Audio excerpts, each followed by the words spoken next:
नमस्कार प्रणाम। हमके साइड यादव सबके गोड़ चुके गोड़ लगतनी। और काल एगो गाना हमार रिलीज होखे वाला बा, चुमा चाटी के पार्टी। वेब म्यूजिक से होता। हमारा आशा ना विश्वास बाकी वाला लोग के अपना पावर के साथ ढेर सारा मोहब्बत दे। ऐसे सारेगामा भोजपुरी से भी एगो हमार गाना रिलीज भरल जौना के लोग बहुत प्यार देनी। करीब 2 मिलियन के आसपास होखे वाला बाकी शायद हो गई बा। ओकरा बाद खेसारी म्यूजिक वर्ल्ड पर भी जौन रहा गाना लोग 9 नंबर ट्रेनिंग तक लेके आनी हो। के दिल से आभार प्रकट करतानी कि नया साल आवे से पहले लोग इतना बड़ा प्यार खेसारी के देनी। अब वो सबके अपन पावर काल दिखावे के बाद शेयर से लेके कमेंट से लेके और खूब सुनी चुमा चाटी के पार्टी।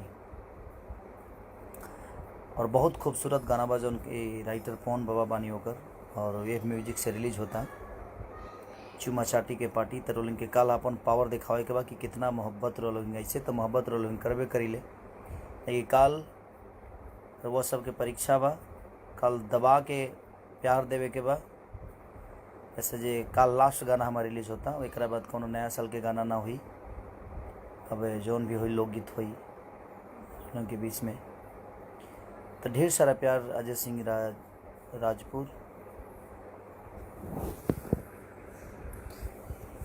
धन्यवाद भाई जी जे भी आए, सबके प्रणाम। और पवन बाबा के लिखल वो गाना है चुमा चाटी के पार्टी। तो बस ये कहे खातिर हमें नहीं है। और लोग सारेगामा भोजपुरी पर भी बहुत प्यार देनी है। करीब 2 मिलियन होखे वाला बा। नया साल के कोनो पहला गाना बा कि मैंने इतना जोर शोर से लोग मोहब्बत देनी ओकरा के।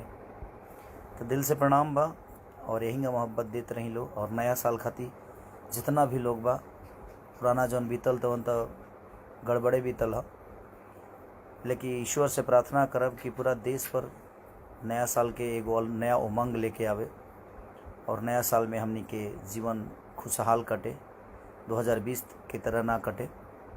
जौन बीत गई आई कैसे, जौन झर गई फुलाई कैसे। तो ठीक बा, जीवन में दुख सुख लागल रहेला सबका खातिर।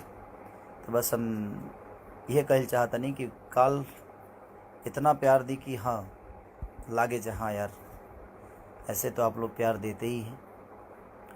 और दिल से प्रणाम सबके, जितना लोग हमारे से जुड़ल बा लाइव में, सबके प्रणाम कि रउआ लोग अपन ख्याल रखी। और नया साल के ढेर सारा शुभकामना रउआ सब खातिर कि लोगों के जीवन में ऐसे ही खुशी आवत रहो। वेब म्यूजिक पर कल रिलीज बा चुमा चाटी के पार्टी। तो देखी सुनिए और ढेर सारा प्यार दी। Love you all. Good night.